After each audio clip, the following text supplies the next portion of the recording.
Oblique tear, the brachial meniscus and horizontal tear of the anterior and posterior horns, thickening with intrasubstance, increase in the density of the ACM, which may be related to sprain or degeneration.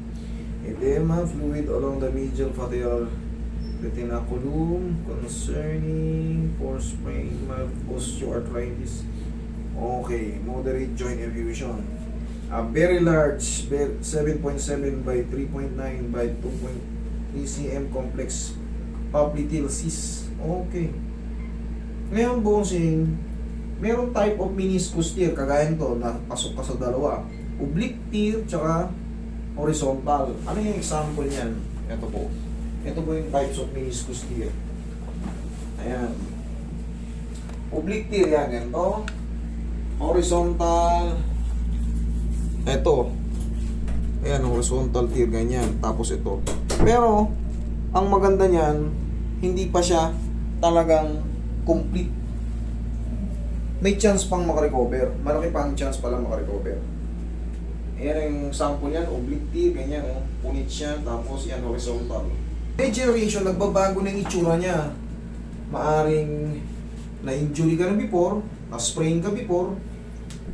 Siyempre, kung 1,000 yung ano, no, ay sabihin natin 10 lang para mabilis maintindihan.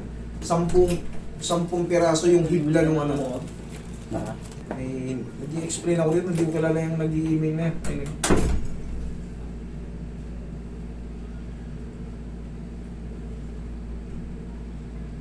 okay, a very large. Meron kayong popliteal cyst sa loob ng ano.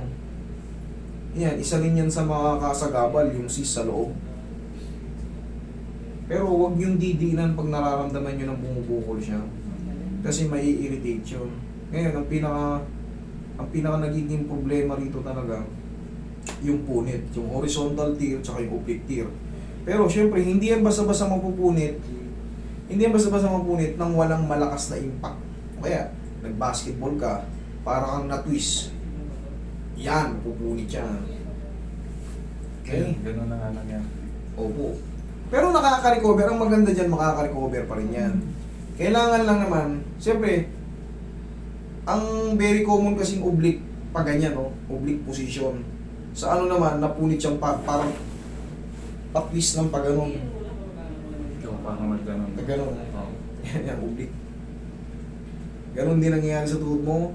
Pero ang mahalaga dyan, makaka-recover pa yan kasi hindi pa siya rupture lahat. Lalo yung ACL mo, nagkaroon ng degeneration. Pero sir, hindi ka muna makakabalik sa laro. Hindi po muna. Aayusin ko yan. Uy, yes, sarap. Ang gam ng tuhod ko.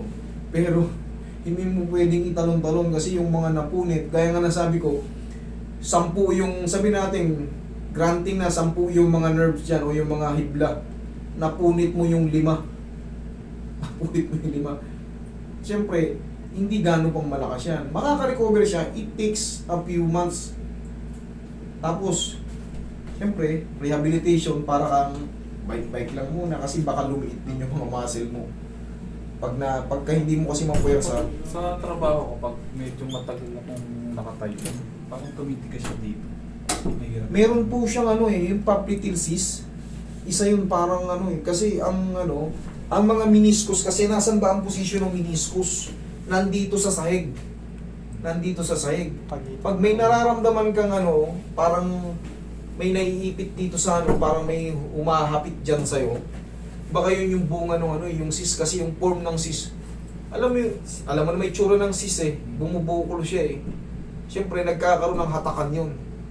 Ngayon kung matagal ka nakaupo, pag biglang tayo, parang magre-react yung parang may masakit, parang hapit siya, parang hindi ka komportable. No, hindi ko maitupi talaga doon. Pag matagal ako nakatayo. Pagka matagal ako nakatayo. Opo. Pero pagka naman, hindi naman nangyayari. Pagka mabilis ang trabaho. Sige. Alay natin sir.